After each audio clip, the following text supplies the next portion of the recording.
ప్రయత్నం చేశారు తప్ప అసలు ఈ చర్చగా పెట్టినటువంటి అంశం చుట్టూ తిప్పటం కానీ ఈ చర్చగా పెట్టిన అంశం ద్వారా రాష్ట్ర ప్రయోజనాల కోసం మేమేమి ఈ సూచనలు చేస్తూ ఉన్నాం, ఈ రకంగా రాష్ట్రం ఒక తీర్మానం చేస్తే బాగుంటుంది, సభానాయకుడు ఈ అంశాలను చర్చగా పెట్టాడు, ఈ చర్చను నేను స్వాగతిస్తూ ఉన్నాను, స్వాగతించడం కాదు నా సూచనలు ఇవి, మా పార్టీ ద్వారా ఈ సూచనలు చేస్తూ ఉన్నాం, దీన్ని తీర్మానం చేయండి అని చెప్పాల్సింది పోయి వారికి మాట్లాడినటువంటి కేటీఆర్ గారు టీఆర్ఎస్ పార్టీ తరఫున మాట్లాడారు. వారు సీనియర్ శాసనసభ్యులు, మంత్రిగా పనిచేశారు, సభా వ్యవహారాలు కూడా వారికి బాగా తెలుసు. వారిది ఈరోజు బర్త్డే అనేటువంటి అంశం ఇప్పుడే చెప్పారు మిత్రులు. సభ మీ అందరి సమక్షంలో వారికి జన్మదిన శుభాకాంక్షలు కూడా నేను తెలియజేస్తా ఉన్నాను. మీకు అనేక సంవత్సరాలు నిండు నూరేళ్లు ఆయురారోగ్యాలతో ఉండాలని మీకు జన్మదిన శుభాకాంక్షలు తెలియజేస్తూ మీరు ఈ రాష్ట్ర ప్రయోజనాల కోసం రాజకీయ ప్రయోజనాలను పక్కన పెట్టి కేవలం రాష్ట్ర ప్రయోజనాల కోసం ఈ ప్రభుత్వం ఆలోచనతో కలిసి రావాల్సిందిగా కూడా వారు నేను విజ్ఞప్తి చేస్తా ఉన్నాను. అధ్యక్ష, వారు మాట్లాడేటప్పుడే ఒక అంశం చెప్పారు. అధ్యక్ష, ఏదో రిజల్యూషన్ పెట్టారు, మీరు దీని మీద సబ్జెక్ట్ లేదు, అంశం లేదు, ఏమి చెప్పలేదు, దీన్ని మీకు అసలు ఎక్స్పీరియన్స్ లేదు, అవగాహన లేదు, అనుభవం లేదు, మీ ఇష్టం వచ్చినట్టు సభను నడుపుతా ఉన్నారు, మీకు అనుభవం ఉంటే ఇట్లా చేసేవాళ్ళు కాదని అంటున్నారు. అధ్యక్ష, మాకు అనుభవం ఉందో లేదో మీకు కూడా తెలుసు. గౌరవ ముఖ్యమంత్రి గారు వారు కూడా సీనియర్ శాసనసభ్యులే. సభా వ్యవహారాలపైన వారు ఒక ఫ్లోర్ లీడర్గా కూడా పనిచేశారు, అటు శాసనమండలిలో పనిచేశారు, శాసనసభలో పనిచేశారు, జడ్పీటీసీ సభ్యులుగా చేశారు, పార్లమెంటు సభ్యుడిగా చేశారు. సభా వ్యవహారాలపై క్షుణ్ణంగా వారికి కూడా అవగాహన ఉంది. ఒక సభానాయకుడిని పట్టుకొని మీకు ఏమి లేదని చెప్పి అవహేళనగా చేసినటువంటి మాటలు అది సరైనది కాదని నేను భావిస్తూ ఉన్నాను.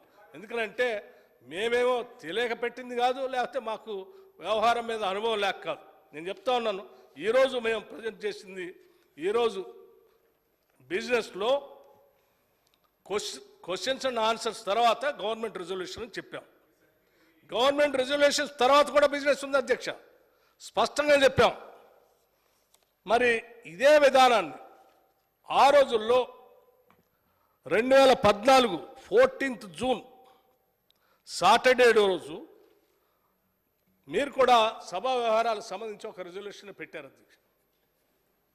సభలోకి వచ్చారు హడావుడిగా, నేను అవతల సభ్యుడిగా ఉన్నాను, సభలోకి వచ్చారు హడావుడిగా, సభా వ్యవహారాలకు సంబంధించినటువంటి రిజల్యూషన్ కాగితం ఇచ్చారు.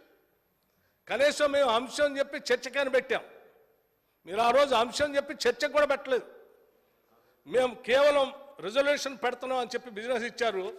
టాపిక్స్ అప్పటికప్పుడే సభలో పెట్టి ఒకటి కాదు దాదాపు 6-7 అంశాలకు సంబంధించిన రిజల్యూషన్స్ పెట్టేసి మమ్మల్ని మాట్లాడమన్నారు. ఇది సభా వ్యవహారాలకు సంబంధించిన కాగితం. ఇది మేము చెప్పేది కూడా అదే. మేము 2014 14th జూన్ రికార్డ్ అయ్యి ఇందులో ఏమో అంశం టాపిక్ ఏ మెన్షన్ చేయలే, కేవలం రిజల్యూషన్ అన్నారు అంతే. ఈరోజు కూడా ఏం చెప్పారు, ఈరోజు కూడా గవర్నమెంట్ రిజల్యూషన్ అని చెప్పారు. అప్పుడు కూడా గవర్నమెంట్ రిజల్యూషన్ కావాలంటే అధ్యక్ష, నేను కావాలంటే వారికి కాగితాలు కూడా పంపిస్తాను, ఒకసారి చూసుకోవచ్చు. అనవసరంగా అంటే వారికి తెలియక కాదు, తెలిసే కావాలని ఈ అంశం చుట్టూ మాట్లాడితే దీని మీద గట్టిగా వాదించి ఈ ప్రభుత్వానికి మద్దతు తెలియజేస్తే ఆడ కేంద్రంలో ఉన్నటువంటి బీజేపీకి ఆ ప్రభుత్వానికి ఏమైనా కోపం వస్తుందేమో, ఎందుకులే అని చెప్పి అంతిమంగా అది వదిలేసి అన్నీ మాట్లాడారు అధ్యక్ష. సరే, వారు మాట్లాడిన తర్వాత అయినా మేము విజ్ఞప్తి చేశాం, మీరు అది వదిలేసి దీని గురించి మాట్లాడండి. పదే నేను విజ్ఞప్తి చేశాను, శ్రీధర్ బాబు గారు విజ్ఞప్తి చేశారు, ముఖ్యమంత్రి గారు అడిగారు, మిగతా సభ్యులు అప్పుడే చెప్తారంటే అప్పుడు కూడా చెప్పలేదు అధ్యక్ష. మీరు ఇవ్వాల్సిన సమయం కంటే ఎక్కువ ఇచ్చారు. అయినా కానీ ఈ ఈ ఈ తీర్మానం గురించి కానీ లేకపోతే తెలంగాణ ప్రయోజనాల కోసం మీరు చేసుకున్న దాని మీద గట్టిగా వాదిద్దామనే అంశాల గురించి వాళ్ళు ఏం చెప్పలేదు. మిగతా అన్ని మాట్లాడారు, బయటికి వెళ్ళిపోయారు. అధ్యక్ష, దీన్ని బట్టే రాష్ట్ర ప్రయోజనాల కంటే మీ రాజకీయ ప్రయోజనాలే ఈరోజు ముఖ్యంగా కనిపిస్తూ ఉన్నాయి. ఇది సరైనది కాదని చాలా స్పష్టంగా చెప్పదలుచుకున్నాను అధ్యక్ష. అధ్యక్ష, ఇవాళ ఎంత ఇబ్బందికరమైందంటే అధ్యక్ష, మనం ఒకసారి ఆలోచించే ఈ ఏపీ రీఆర్గనైజేషన్ బిల్లు ద్వారా మనకు రావాల్సినటువంటి అంశాలు పదే పదే మనం అడుగుతూ ఉన్నాం. ఈ బడ్జెట్లో వస్తుందని ఆశించినట్టే కాదు, దానికోసం చేయాల్సిన ప్రయత్నం అంతా కూడా చేశాం. దాంట్లో కనీసం ఒక్క అంశమైనా ఊసెత్తుతారు అంటే లేదు అధ్యక్ష. జాతీయ ప్రాజెక్టు కావాలని అడిగాం, పాలమూరు రంగారెడ్డి గురించి లేదు. ఐటీఐఆర్ గురించి అడిగాం, లేదు. బయ్యారం స్టీల్ ఫ్యాక్టరీ గురించి అడిగాం, హక్కుగా వచ్చేటువంటి ఈ రీఆర్గనైజేషన్ బిల్లు ద్వారా మనకు హక్కుగా సంక్రమించిన అధ్యక్ష. ఏం కొత్తగా మనం అడిగేటువంటి అంశాలు కూడా కాదు, లేదు. ఆనాడు యూపీఏ చైర్పర్సన్గా ఉన్నటువంటి సోనియా గాంధీ గారు, ఆనాడు ప్రధానమంత్రిగా ఉన్నటువంటి మన్మోహన్ సింగ్ గారు రాష్ట్ర విభజన చేసేటప్పుడు తెలంగాణ ప్రయోజనాలు ప్రత్యేకంగా కాపాడాలని దీంట్లో పొందుపరిచి మరీ ఇచ్చారు అధ్యక్ష. ఆ ఇచ్చిన హక్కును కూడా మనం వాళ్ళు అడుగుతుంటే అది ఇవ్వట్లేదు అధ్యక్ష. దానికోసం మనం ఏం చేయాలనేటువంటి ఆవేదన చెందాలనేటువంటి ఆలోచనతో ఈరోజు చర్చకు పెట్టాం. ఐఏఎం అడిగాం, ఇవ్వలేదు. నవోదయ స్కూల్స్ అడిగాం, ఇవ్వలేదు. Hyderabad Warangal corridor industrial corridor గురించి అడిగాం, లేదు. Hyderabad Nagpur corridor industrial corridor గురించి అడిగాం, లేదు.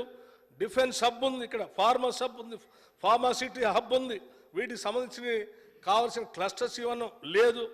మూసీ రిజర్వేషన్ గురించి అడిగాం, లేదు. మెట్రో రైల్ ఎక్స్టెన్షన్ గురించి అడిగాం, లేదు.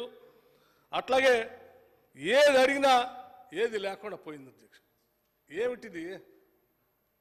రాష్ట్రాల సమూహమే కదా ఈ దేశం, ఫెడరల్ స్పిరిటే కదా ఉండాల్సింది.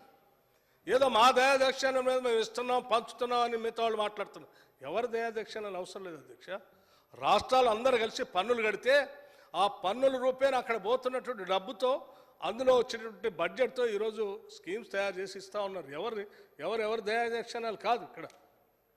ఇవాళ మనం అడిగే అన్నీ కూడా మనం హక్కుగా రావాల్సినటువంటి అంశాల గురించి అడుగుతూ ఉన్నాం తప్ప వేరే అంశాలే లేదు అధ్యక్ష. వీటన్నిటిని చేయకపోవటం వల్ల ఈరోజు ఏమైందనంటే చివరికి రాష్ట్రాలే ఆలోచనలు పడ్డాయి. మనం దేశం కోసం ఇంత కాంట్రిబ్యూట్ చేస్తూ ఉన్నాం. ఈరోజు దేశం మా అవసరాలు వదిలేసి రాజకీయ అవసరాల కోసం చూస్తుంది. రాష్ట్ర ప్రయోజనాల గురించి మేము ఆలోచించుకోవాలి కదా అని చెప్పి వేరే రకమైనటువంటి ఆలోచన ఈరోజు అనేక రాష్ట్రాల్లో మొదలైంది. ఒకవేళ ఇదే పెరిగి పెద్దదైతే రేపొద్దున ఈ దేశానికి సంబంధించిన ఫెడరల్ స్పిరిట్కే ఓ పెద్ద ప్రమాదకరమైనటువంటి సంకేతాలు దేశంలో మీరు పంపించినట్టుగా అయిందని ఈ సందర్భంగా మీ ద్వారా తెలియజేస్తాను అధ్యక్ష. దీంతో పాటు మిగతా మిత్రులు మాట్లాడేటప్పుడు కూడా మేము ఇంకోటి కూడా మనం చాలా స్పష్టంగా చెప్తున్నాం. మనం ఈరోజు మన కాంగ్రెస్ ప్రభుత్వం వచ్చిన తర్వాత, ఇందిరమ్మ రాజ్యం వచ్చిన తర్వాత ఓట్ ఆన్ అకౌంట్ బడ్జెట్ ఎందుకు పెట్టుకున్నాం అధ్యక్ష? కేంద్ర ప్రభుత్వం మెయిన్ బడ్జెట్ పెట్టలేదు. ఆ బడ్జెట్ పెట్టిన తర్వాత అందులోంచి పెద్ద ఎత్తున నిధులు వస్తాయేమో, మనం అడిగినన్ని వస్తే వీటిని యాడ్ చేసి మెయిన్ బడ్జెట్ని పెడదాం అనేటువంటి ఆలోచనతోనే ఈరోజు మనం ఈ బడ్జెట్ కోసం ఎదురు చూసాం.